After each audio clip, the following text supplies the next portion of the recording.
flip Bitcoin's market cap by the end of 2025. What drugs was he on? That is an ETH maxi there. I admire that. Wait, no, did he clarify which universe we're in? Do we really need a bull run to make money in crypto? That's a good question. Be honest, it really just comes down to how good of a trader are you? Are you going to finally quit your job this bull run? I very much feel like my work here is not done. Yeah, fair. Don't get too attached to him, folks. He's off the first chance he gets. Should every on-chain transaction be permanently visible to the world? That is a good question. That is a very good question. I'm going to say no, but you're saying yes. Yes. Is countries and institutions buying the end of the original idea of crypto and its idea of decentralization? I would say no, because at the end of the day, crypto's original ideal is that anyone can accumulate it, right? Yeah. And it was fair. And if you put limits on that, then that goes against, if you say, you can't buy this, then it's no longer permissionless, is it? Yeah, exactly. No. Will Nick ever share his workout plan with us? It's a lifestyle, guys. Yeah, you got to live it. And trust me, no amount of money is worth that. Don't scan the QR code. No. GM, and welcome back to the crypto show you go to if you want more Coin Bureau. And today we've got some classic Q&A. Guy, are you ready for some Q&A? We submitted some questions we've sent a tweet out asking people to submit their questions, which could be answered either via a yes or a no. And we're going to now answer these, best of our ability. We have our specially constructed paddles. These may look like they're from Temu, but they are actually homemade. These are of the highest quality. I've noticed there is not one for uncertain or no answer. So you have to be definitive. You'll just have to sort of hold it like that if you're uncertain. Yeah. But it's good to be definitive. Yeah, true. Yeah. Okay. Will Bitcoin dominance finally reverse and break down in 2025? Bitcoin dominance reverse and break down in 2025. Yes, I think it will. I think probably close to the end of the year. The question is, I suppose I got an out on this in that how much is it going to break down by? I think it will retrace at some point. If the question is it going to absolutely collapse? I don't think so. But I think it can definitely retrace, and some of that money will find its way into altcoins. Yeah, I agree with your assertion there fully. I think that definitely not going to be a collapse, because this then calls into question of, are we going to see an altcoin season? And we've discussed this ad nauseum. I think that eventually Bitcoin itself will start slowing down in terms of its price appreciation. And that's one component of the Bitcoin dominance equation. Other altcoins will start rallying. It's not going to be a broad, wide altcoin season. That's going to take the entire altcoin market cap up, which will then, of course, drop Bitcoin dominance precipitously. So it will retrace, but it's not going to be a collapse. And, we're not going to, back to the question of altcoin season, not going to see the same kind of altcoin season we've seen in other cycles. So, okay, pair of greens. We're agreed. It's nice when we agree, isn't it? Yeah. Let's see. Let's see how long that lasts. Will your mom accidentally buy the next 100x coin while trying to use PayPal? That's a weird ass question. Will my mother accidentally buy the next 100x altcoin while trying to use PayPal? No, I don't know, because I don't think my mother uses PayPal. Exactly the same answer to you. I don't think she uses PayPal. Yeah, I think my mother tends to give things she doesn't really understand a wide berth. So PayPal, and I think even if she was using PayPal, she wouldn't be touching meme coins. I don't think so. She'd be buying like subscriptions to Gardener's World and things like that. So, That's arguably more risky than an altcoin. Gardener's World. But if she phones me up and says, "Guy, I've accidentally bought this thing, and I seem to be a millionaire," then I will certainly let you know. I'll share that with you. Do we really need a bull run to make money in crypto? That's a good question. I suppose if you mean by a bull run price appreciation across the board, then no, not necessarily. Because as we've seen, one of the joys of crypto one of the wonders of crypto is that altcoins can pump, or even Bitcoin can pump randomly for no good reason, even during a bear market. But you need a lot more luck. And the beauty of a bull run is, in theory, or certainly in the past, that everyone's sort of been able to make money. Be honest, it really just comes down to how good of a trader are you? And if you're looking to trade, well, we can check and refer you to the Coin Bureau trading channel. But no, of course, it comes down to whether you're a trader, right? Yeah. Because in a sideways market and in a downways market, if you're a good trader, you can take these opportunities. in a bull market, everyone thinks they're smart, right? And they can Yeah. get long anything and it will go and perform. And you could just indeed hold Bitcoin or hold just a selection of altcoins and a basket of altcoins, and you will do well in a bull market. Yeah. But in a bear market or in sideways markets, that's a bit more difficult. Yeah. So if you do fancy being a trader, just bear in mind, most people aren't very good at it, and it takes a long time to get good. It's not something you can just do and be brilliant at overnight. So that's all I'll there say. isn't one particular course that can help you on that. There's you have to spend a lot of time on it every single day. It's a lot harder than you think. Yeah. Will ETH flip Bitcoin's market cap by the end of 2025? What drugs was he on? That is an ETH maxi there. I admire that. Wait, no, did he clarify which universe we're in? Did he mean Bitcoin Cash? Yeah, that is. I mean, we've talked about the flippening before. I used to think that it was possible. Now it certainly does not seem possible. And if it ever were to happen, it's a very long way in the future. Although, to be fair, I will say that in the recent rally of ETH about 2 weeks ago, there were some ETH maxis who started to, there were flippening posts. There were flippening posts. That was wild. That was wild. Yeah. Are we really in a bull market?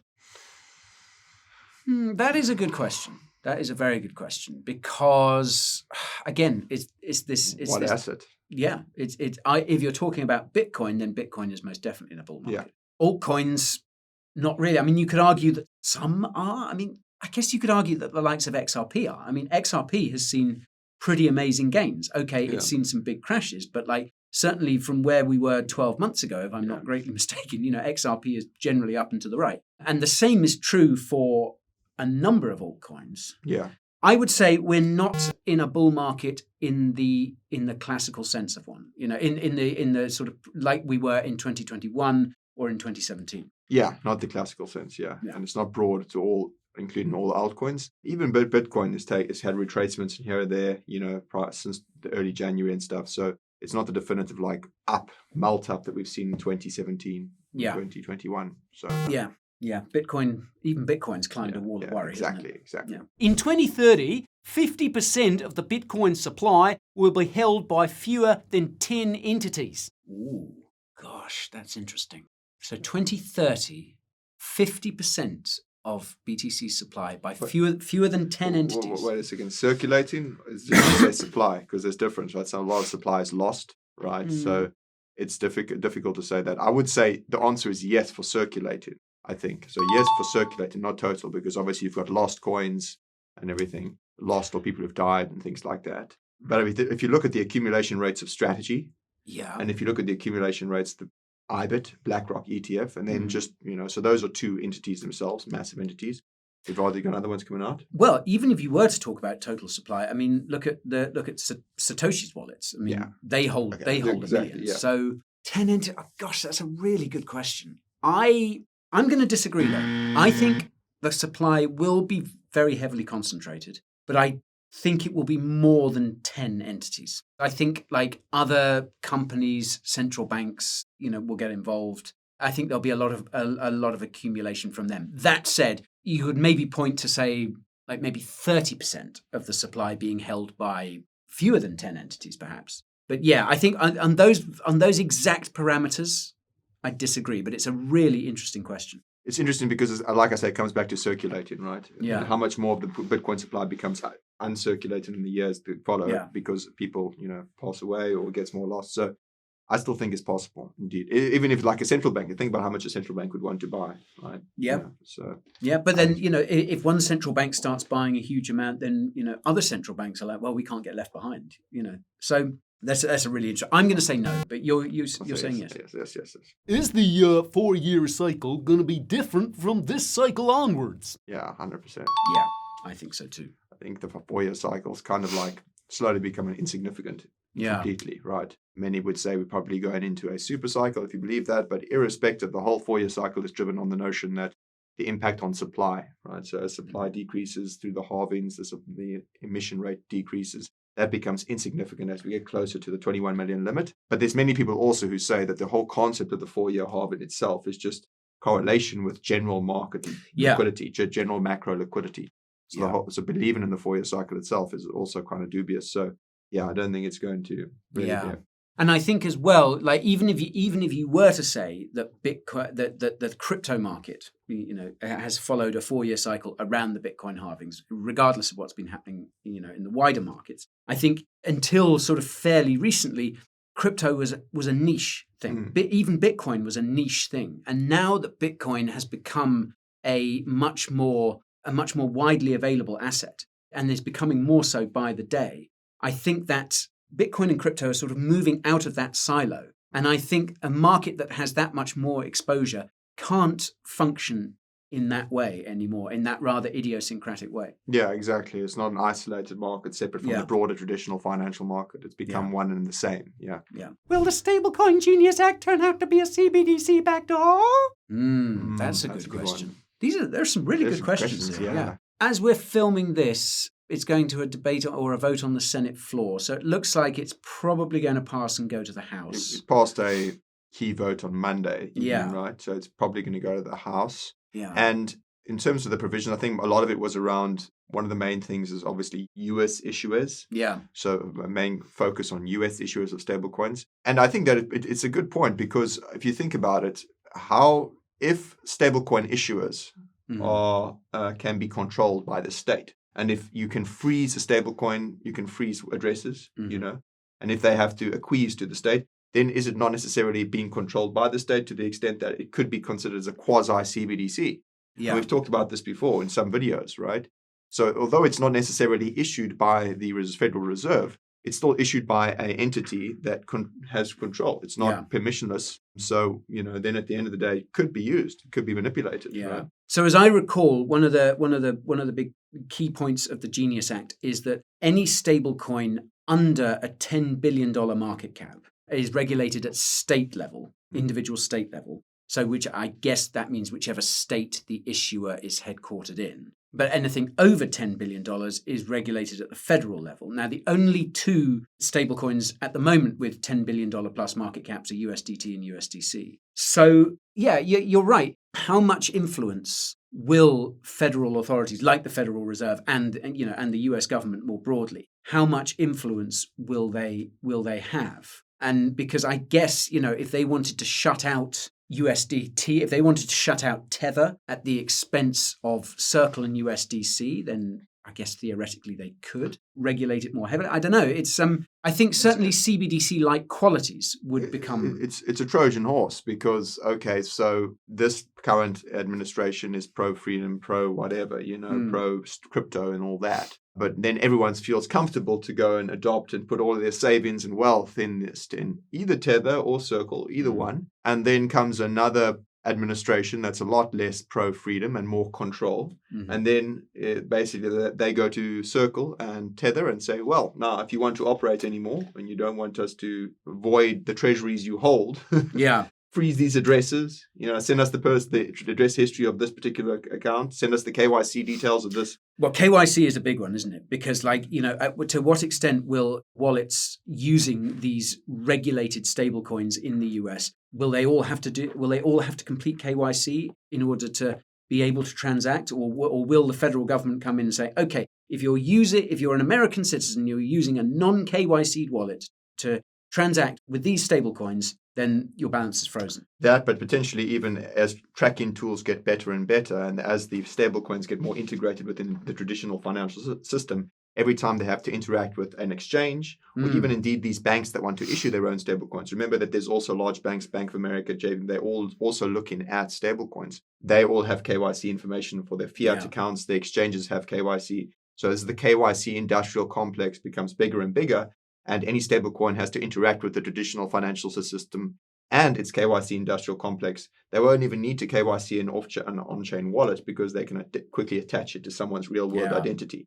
So then it's basically like stablecoins, it becomes like Big Brother to an extent. Yeah, it's a really interesting question. Maybe we are sleepwalking towards a CBDC because there was a lot of, Donald Trump and others have come out and said no to a CBDC. Yeah. And I think everyone sort of breathed a huge sigh of relief there, but maybe there's going to be one by the back door. Because I guess at the end of the day, all governments want more control, don't they? It's just in their interests as governments to always search for that. So yeah, I'm gonna sort of man. agree.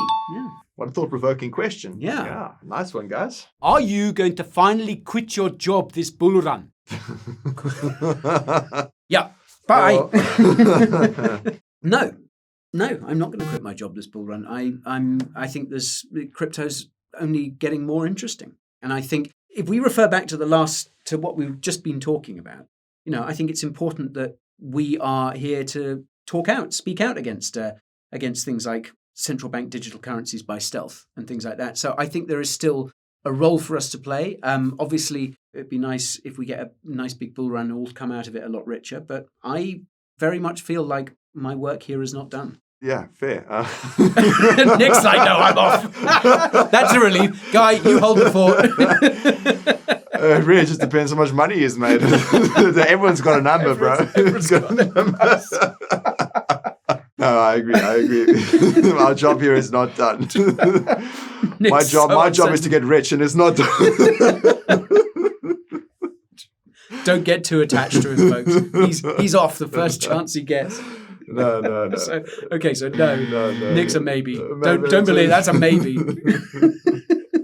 Is Bitcoin money or an investment? Should tax apply to it? Well, I'd say it's an investment because I don't think that Bitcoin. Well, there are varying definitions of money, aren't there? And one definition of money, or one role that money can fulfill, is as a store of value, and Bitcoin certainly does that. Bitcoin can also be a medium of exchange, and I guess it can also be a unit of account, although it's quite hard to value what you have in sats or in BTC. So, but I mean, I see Bitcoin as an investment. I don't see it as something that I would transact with just because I believe that its value will be greater in the future. Yeah, I think most people who hold Bitcoin hold it for capital appreciation as a capital asset, not as a means of exchange. And therefore, capital gains tax would generally apply to capital assets. So, yeah, and I think most countries treat it as a capital asset. So, yeah. Yeah. So, doesn't feel great to say Bitcoin should be taxed because you sort of feel, well, that's not what it was about, was it? I guess as long as people are buying and holding it in the expectation of it accumulating value, increasing in value, I should say, then yeah, I guess it counts as a taxable asset. Although there are countries where if you hold it for more than a year, it's not taxable. Yeah, I believe that's Portugal and Germany, if I'm not mistaken. So then it's just a matter of they tax the traders and not the hodler. So another reason for you to hodl your Bitcoin if you're in those countries. And also another reason why you should be very clear on what the tax laws are in your country.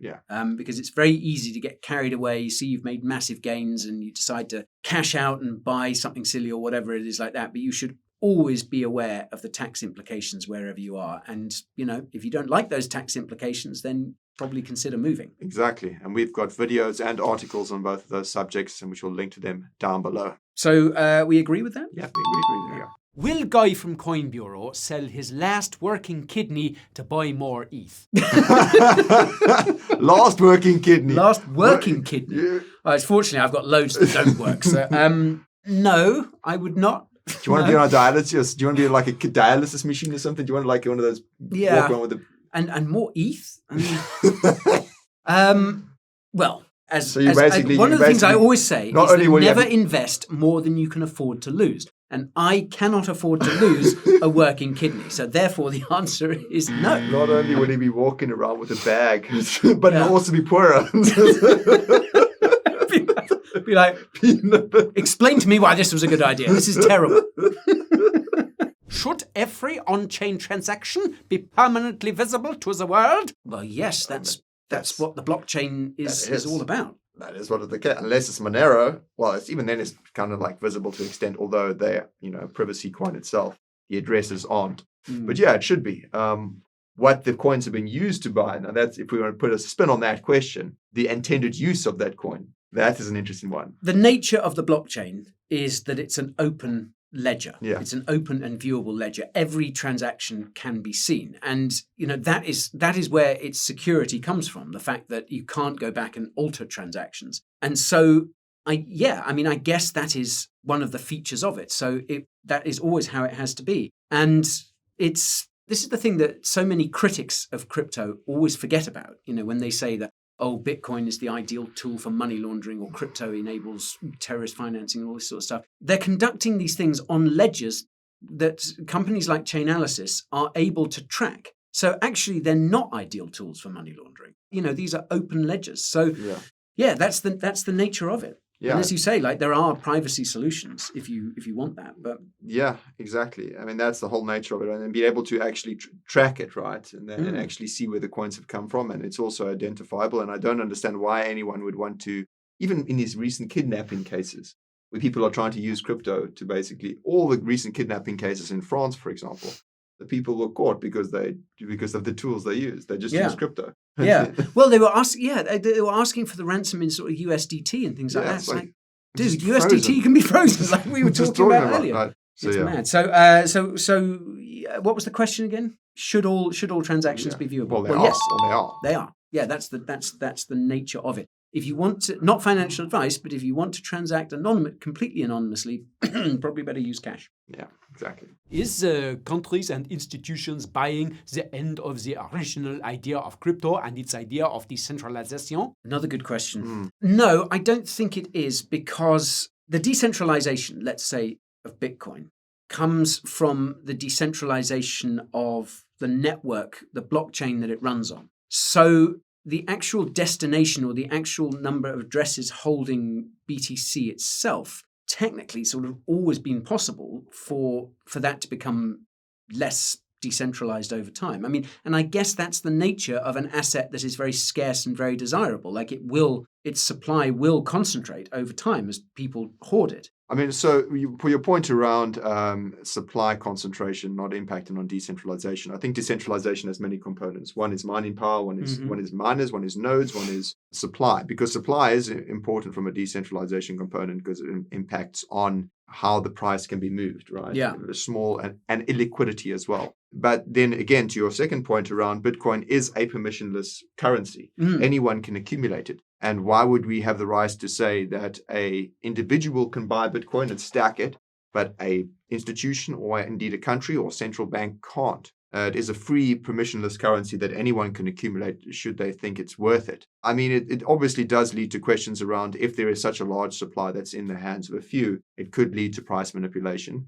But the original ideal of cryptocurrency and Bitcoin was that it was free for everyone and permissionless, right? Yeah. You can't restrict anyone just because they're not an individual or they're a whale or whoever from buying Bitcoin. Yeah, it had a fair launch, which I guess is the most important part of it. Like, everyone had a sort of fair shot in theory to get their hands on it before anyone else. And I guess, I mean, you could argue, because one of the amazing things about Bitcoin is, the mechanisms that are kind of built into it to maintain its value, like, for instance, the difficulty adjustment. So you can't just throw computing power at the network and expect to mine more blocks because it gets more difficult to do so. And I guess one of those, if the supply became too concentrated, then perhaps there would be some sort of, like, if one wallet held all the Bitcoin, then arguably it would be completely worthless. Yeah, of course. Because it would be an undesirable asset. So I wonder if that's one of the things that we'll see over time, that actually the more spread out that supply is, the easier it will be for Bitcoin to maintain its value. And if it starts contracting, then people will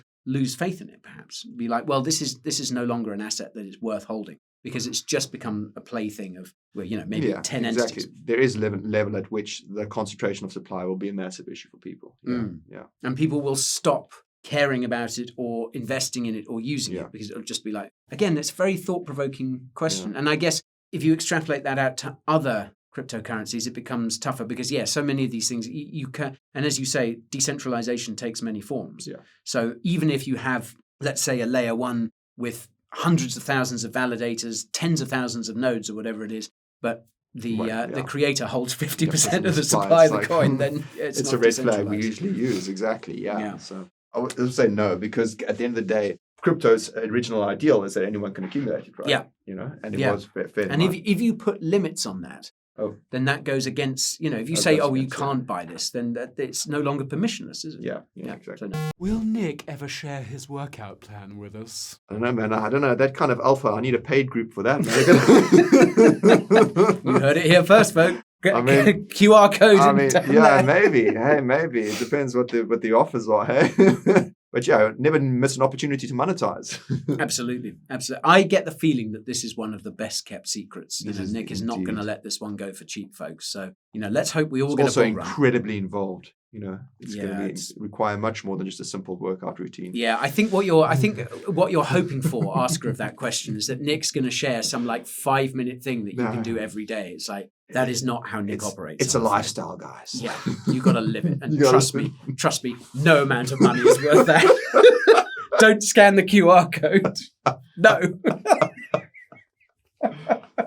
If Bitcoin hits $200,000 before the end of the year, will Guy come over to my house for dinner and read me a crypto report for a bedtime story so I can have me a good sleep? What an amazing question. Because this is interesting because you've heard many people have told you in person that the one story you told me was that apparently a wife or a girlfriend or someone came to you and said, "Oh, my husband loves your videos. He watches it just to go to sleep at night." Yeah, that has happened more times than you might think. It happened quite recently as well. Soporific voice. Yeah, people literally go to sleep to my voice. So I'm going to say a tentative yes. This is not legally binding, I should say, but I'm going to say a tentative yes. If you live somewhere nice, if your wife is going to make us a nice dinner. Yeah, it's like not on the other side of the world. Imagine I'm not flying to like Siberia. He invites him to North Korea for a fish dish because Guy doesn't like fish. Yeah, and no fish. I'm sorry, I just cannot stand fish. Yeah, I'm not flying like sushi. That better not be submitted by like Kim Jong-un or someone like that. I'm not flying to Pyongyang to. But yeah, in theory. But again, this is not. Or you could do it remote. That would just be weird. I want to get if I'm going to do this, I want a nice dinner out of it, and I think a nice bottle of wine as well, because that sort of enriches my voice, and so just make sure to check the drink before for anything. Yeah, I'll bring the wine. But what a great question. So yes, is the answer to that. Those are some really thought-provoking questions. Indeed, quite a range, man. Yeah. Great followers there on Twitter. So if you guys want to submit your questions, follow us on Twitter. We'll put the QR code here somewhere as well. Mm-hmm. And hopefully we can put another one out. Maybe put a bit of a slant on the question as well. Absolutely. And look, if you are going to subscribe to Nick's workout plan, caveat emptor. That's all I'm going to say. Got to start a new channel for that. Coin Bureau Workouts Guide. Here we go. Here we go. All right. Thanks for watching, everyone. See you again soon.